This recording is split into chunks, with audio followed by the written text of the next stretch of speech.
Adukule Adukwu akwa gị mere ụmụ mmadụ ha na-eti manne ha manna ejidere ngita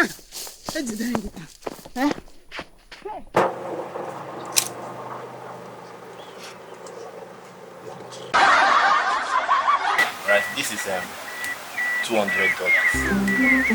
I want you to have it. But why? You're a stranger. So I don't want to connect with you. So go on, Madam Segundo, go on like go carry any on one. You know, on gun name is bail of money. Let me take up a let come to an cheap up one. Why do I reject the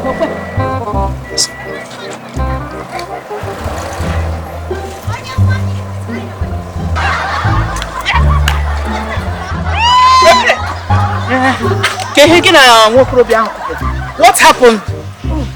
He was asking me my name, but I didn't tell him. Talk about the money aspect. I saw him giving you money. He gave me money, but I rejected it. The officer can't tell me go see any change in your mind. Short. Yeah, now. Walk over.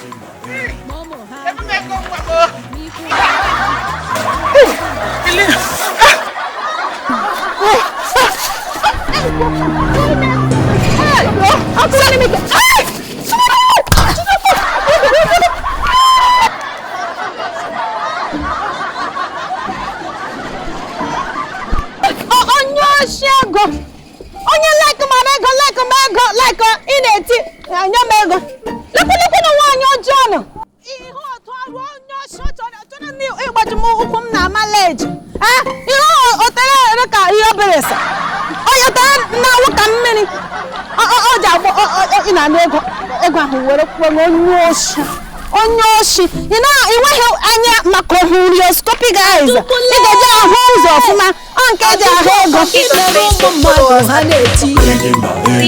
just like and share and comment. And also comment so we can know what you think, your opinion, and how you want to see it better. Subscribe. Please subscribe.